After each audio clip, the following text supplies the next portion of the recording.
Ils se sont retrouvés pour élaborer la feuille de route du plan d'action national de la décennie 2019-2028 des Nations Unies pour l'agriculture familiale.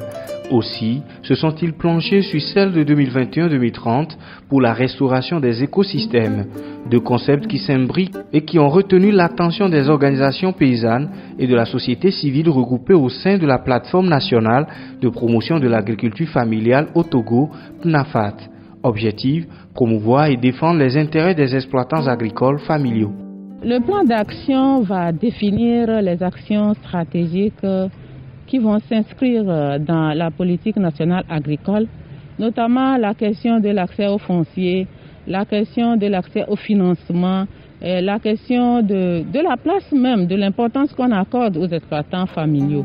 Initié par la coordination togolaise des organisations paysannes et des producteurs agricoles CETOP, avec l'accompagnement financier du FIDA et de la FAO, cette rencontre d'échange et de partage sur l'agriculture familiale et les écosystèmes doit répondre à certaines interrogations.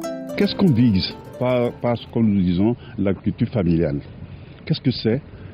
Quel est l'apport de l'agriculture familiale dans l'alimentation et dans la protection de l'environnement? Vous voyez que les deux thématiques-là sont liées.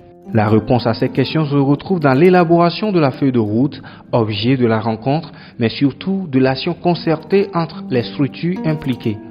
On travaille avec la CETOP, avec l'appui de la FAO et de la GIZ. On est en train d'expérimenter, de développer des modèles et d'identifier des bonnes pratiques que le Togo pourra vendre en 2028 comme des cas de succès, de bonnes pratiques qu'il faut prendre.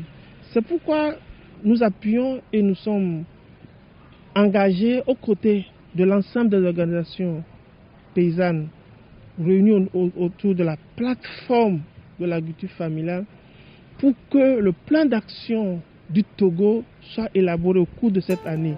Les travaux ont duré 2 jours. Les participants ont relevé les défis et les contraintes liées à l'agriculture familiale au Togo. Ils ont également abordé les questions prioritaires des 2 décennies, notamment celles relatives aux écosystèmes. Les Nations Unies ne sont pas restées de marbre, ils faisaient beaucoup d'efforts. Ils veulent juste canaliser, consolider tous ces efforts et avoir un bureau qui puisse capitaliser sur toutes ces actions-là, pour qu'on puisse, avec une même voix, dire exactement ce qu'on a pu faire. Maintenant, c'est bien pour nous, en tant que pays, de dire qu'est-ce que nous pouvons faire aussi. La situation au Togo est terrible. Restez juste à Tikoumé, vous allez voir les camions qui transportent le bois et le charbon chaque soir. Ça veut dire que normalement, en 2050, il ne doit pas y avoir un arbre debout au Togo ici. À l'issue des travaux, l'ensemble des participants est arrivé à définir la feuille de route pour l'élaboration d'ici fin 2021 du plan d'action national de la décennie des Nations Unies pour l'agriculture familiale. Le comité qui a été mis en place ici, on va prendre contact avec les ministres sectoriels, notamment l'agriculture et l'environnement, essayer de mobiliser les partenaires qui apportent leur soutien à cette décennie, notamment le FIDA et la FAO, pour accompagner le pays à se doter d'ici la fin de l'année d'un plan d'action national dédié à l'agriculture familiale de notre pays.